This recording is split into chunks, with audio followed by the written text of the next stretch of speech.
नमस्कार, आप देख रहे हैं 4 PM मिडिल ईस्ट और मैं हूं आपके साथ सिमरन। 4 PM के इस चैनल पे हम आपके लिए लेके आते हैं खाड़ी देशों से जुड़ी जरूरी जानकारी और रोचक कहानियां। साथ ही हम यहां दुनिया की तमाम बड़ी खबरों को आपके सामने पेश करते हैं।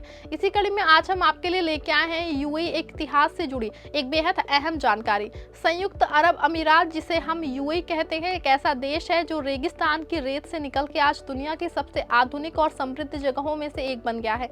इसकी कहानी रेगिस्तान से नियति तक की तरह है, जहां कड़ी मेहनत, दूरदर्शी नेतृत्व और प्राकृतिक संसाधनों ने इसे बदल दिया है। यूएई के मॉडर्न इतिहास की शुरुआत 19वीं सदी से होती है, जब ये इलाका टूरिशियल स्टेट्स के नाम से जाना जाता था। उस समय यहाँ के 7 अमीरात Abu Dhabi, Dubai, Sharjah, Ajman, Al Ain, Fujairah और रास अल खैमा ब्रिटिश संरक्षण में थे। ब्रिटेन ने 1820 में स्थानीय शासकों से एक संधि की, जिसमें समुद्री डकैती रोकने का वादा था और बदले में ब्रिटेन ने इस इलाके की रक्षा की जिम्मेदारी ली। ये संधि 1853 में स्थानीय समुद्री युद्ध विराम में बदल गई, जिसने क्षेत्र में शांति स्थापित की। 19वीं सदी में यहाँ के लोग मुख्य रूप से मछली पकड़ने, मोती निकालने और व्यापार पर निर्भर थे, लेकिन ब्रिटिश प्रभाव ने विदेशी मामलों को नियंत्रित किया, जबकि आंतरिक मामलों में स्थानीय शासकों का अधिकार रहा है। 1892 में एक और संधि हुई, जिसमें अमीरातों ने वादा किया कि वे ब्रिटेन के बिना किसी अन्य देश से संबंध नहीं बनाएंगे। इस दौर में आंतरिक झगड़े होते रहे थे, जैसे दुबई और अबू धाबी के बीच में सीमा विवाद, लेकिन ब्रिटेन ने सिर्फ शांति बनाए रखने में हस्तक्षेप किया। 20वीं सदी की शुरुआत में यूएई का इतिहास बदलने लगा, जब 1930 के दशक में तेल की खोज शुरू हुई। 1939 में अबू धाबी में तेल का पहला अनुबंध हुआ और 1950 के दशक में तेल मिलना शुरू हो गया। 1958 में शैफ में ऑफशोर तेल मिला और 1960 में मुरबान में ऑनशोर। 1962 में अबू धाबी ने पहली बार तेल निर्यात हुआ, जिसने अर्थव्यवस्था को तेजी से बदला। द्वितीय विश्व युद्ध के दौरान ब्रिटेन ने यहाँ सैन्य अड्डे बनाए और युद्ध के बाद 1947 में ट्रेडिशनल कोस्ट का जो है प्रबंधन विदेश कार्यालय को सौंप दिया। 1952 में ट्रूशियल स्टेटस काउंसिल बनी, जो कि 7 अमीरातों के बीच में सहयोग बढ़ाने के लिए थी, लेकिन 1952 में बुरैमी ओएसिस विवाद हुआ, जहां सऊदी अरब ने दावा किया और ब्रिटेन ने हस्तक्षेप किया। 1960 के दशक में स्वतंत्रता की हवा चली। 1966 में शेख जायद बिन सुल्तान अल नहयान अबू धाबी के शासक बने, जो बाद में यूएई के संस्थापक पिता कहलाए। 1968 में ब्रिटेन ने घोषणा की कि वो 1971 तक क्षेत्र से हट जाए। इसके बाद शेख जायद और दुबई के शेख राशिद ने 18 फरवरी 1968 को संघ बनाने पर सहमति जताई, लेकिन बहरीन और कतर अलग हो गए और 1971 में ईरान ने अबू मूसा और ट्रुम द्वीपों पर कब्जा कर लिया, जो आज भी विवादित है। 2 दिसंबर 1971 को 6 अमीरातों Abu Dhabi, Dubai, Sharjah, Ajman, Al Quwain और फुजैरा ने स्वतंत्रता प्राप्त की और संयुक्त अरब अमीरात की स्थापना की। शेख जायद को राष्ट्रपति चुना गया और एक अस्थायी संविधान बनाया गया, जिसमें संघीय व्यवस्था थी। सुप्रीम काउंसिल, राष्ट्रपति, कैबिनेट, फेडरल नेशनल काउंसिल और न्यायपालिका। प्रत्येक अमीरात को आंतरिक मामलों में स्वतंत्रता मिली। रास अल खैमा ने पहले अलग रहना चुना, लेकिन क्षेत्रीय सुरक्षा कारणों से 10 फरवरी 1972 को संघ में शामिल हो गया। इस तरह 7 अमीरातों का पूरा संघ बना। 1972 में फेडरल नेशनल काउंसिल की पहली बैठक हुई, जो देश की विधायी प्रक्रिया की शुरुआत थी। थानी बिन अब्दुल्लाह पहले स्पीकर बने। इसी साल शारजाह में एक असफल तख्ता पलट हुआ, जिसमें पूर्व शासक साकर बिन सुल्तान शामिल थे, लेकिन इसे दबा दिया गया। 1973 में दुबई ने अपनी राष्ट्रीय मुद्रा दिरहम शुरू की, जो कि कतर दुबई रियाल की जगह ली और आर्थिक एकता को मजबूत किया। तेल की कमाई से देश ने तेजी से विकास शुरू किया।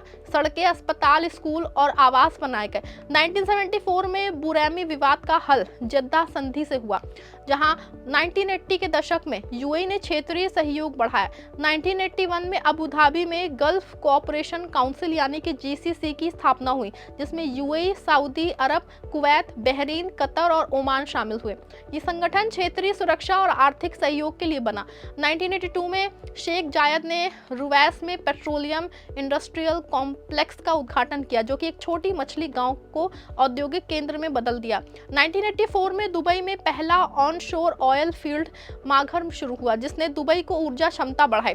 ईरान इराक युद्ध के दौरान यूएई में तटस्थता रखी, लेकिन टैंकर युद्ध में सतर्क रहा। 1987 में शारजाह में एक और तख्ता पलट की कोशिश हुई, लेकिन सुप्रीम काउंसिल ने शेख सुल्तान को बहाल किया। 1990 में यूएई की फुटबॉल टीम ने इटली में पहली बार फीफा वर्ल्ड कप खेला, जो खेल में देश की शुरुआती सफलता थी। 1991 में इराक के कुवैत पे हमले के बाद यूएई ने गठबंधन सेनाओं का साथ दिया। 1996 में देश ने स्थायी संविधान अपनाया, जो अस्थायी की जगह ले लिया और सरकार की संरचना को मजबूत किया। इसमें नागरिकों के अधिकार और जिम्मेदारियां स्पष्ट की गई हैं। 1998 में यूएई ने इराक में संबंध बहाल किए और 1999 में जीसीसी ने विवाद जो है यूएई का साथ दिया। इसके बाद 2000 के दशक में यूएई ने वैश्विक स्तर पर अपनी पहचान बनाई। 2001 में यूएई ने अमेरिका का साथ दिया और आतंकवाद से जुड़े खातों को फ्रीज किया। 2004 में शेख जायद का निधन हुआ, जो देश के लिए बड़ा झटका था। उनके बेटे शेख खलीफा राष्ट्रपति बने। उसी साल शेख मोहम्मद अल मखतूम ने एथेंस ओलंपिक में शूटिंग में पहला स्वर्ण पदक जीता, जो यूएई के खेल इतिहास में मील का पत्थर था। 2006 में दुबई के शासक शेख मखतूम का निधन हुआ और उनके भाई शेख मोहम्मद के पद उन्होंने संभाला। इसी साल पहली बार फेडरल नेशनल काउंसिल के चुनाव हुए, जहां आधे सदस्यों को चुना गया और महिलाओं को मतदान का अधिकार मिला। ये राजनीतिक भागीदारी की दिशा में बड़ा कदम था। 2006 में दुबई पोर्ट्स वर्ल्ड का अमेरिकी सौदा सुरक्षा चिंताओं से रद्द हुआ। 2007 में यूएई ने राष्ट्रीय विकास रणनीति शुरू की, जो दुनिया का नेता बनने का लक्ष्य रखती है। 2008 में फ्रांस के साथ सैन्य अड्डा समझौता हुआ। 2009 में दुबई वर्ल्ड के कर्ज संकट से अबू धाबी ने $10 बिलियन की मदद की। उसी साल दुबई सैट 1 लॉन्च हुआ, जो यूएई का पहला सैटेलाइट था, और दुबई मेट्रो शुरू हुई, जो क्षेत्र की पहली मास ट्रांजिट सिस्टम थी। 2010 में बुर्ज खलीफा का उद्घाटन हुआ, जो दुनिया की सबसे ऊंची इमारत है और दुबई की महत्वाकांक्षा का प्रतीक है। साथ ही 2010 के बाद यूएई ने महिलाओं और विज्ञान में प्रगति की। 2011 में अरब स्प्रिंग के दौरान यूएई ने ज्यादा अशांति नहीं हुई, लेकिन कुछ कार्यकर्ताओं को गिफ्ट किया गया। 2012 में अबू मूसा द्वीप पे ईरानी दौरे से राजदूत वापस बुलाया। 2013 में मुस्लिम ब्रदरहुड ने जुड़े लोगों का मुकदमा चला। 2014 में शेख खलीफा को स्ट्रोक हुआ, लेकिन वो ठीक हुए। उसी साल मेजर मरियम अल मंसूरी पहली महिला फाइटर पायलट बनी, जो महिलाओं की सशक्तिकरण का उदाहरण है। 2014 में यूएई ने आईएस के खिलाफ अमेरिका के साथ हवाई हमले किए और यमन में यूती विद्रोहियों के खिलाफ सऊदी गठबंधन में शामिल हुआ। 2019 में हज उल मंसूरी अंतरिक्ष में जाने वाले पहले अमीराती बने, जो कि यूएई के स्पेस प्रोग्राम की शुरुआत थी। 2020 में कोविड-19 आया, लेकिन यूएई ने तेजी से वैक्सीनेशन किया। 2020 में इजराइल के साथ राजनयिक संबंध बने। 2021 में होप प्रोब मार्स की कक्षा में पहुंचा, जो अरब दुनिया का पहला मिशन था। उसी साल दुबई एक्सपो 2020 शुरू हुआ, जो कि महामारी के बावजूद सफल रहा और दुनिया को दुबई में लाया। 2022 में शेख खलीफा का निधन हुआ और शेख मोहम्मद बिन जायद राष्ट्रपति बने। शारजाह में रेगिस्तान गेहूं की खेती शुरू हुई और खाद्य सुरक्षा की दिशा में बड़ा कदम है। 2023 में सुल्तान अल नहियादी ने 6 महीने का स्पेस मिशन किया और पहला अरब स्पेस वॉक किया। 2025 में दरहम का नया प्रतीक लॉन्च हुआ, जो राष्ट्रीय ध्वज से प्रेरित है। तो दोस्तों, यूएई का आधुनिक इतिहास दिखाता है कैसे एक रेगिस्तानी इलाका तेल, विजन और एकता से वैश्विक शक्ति बना।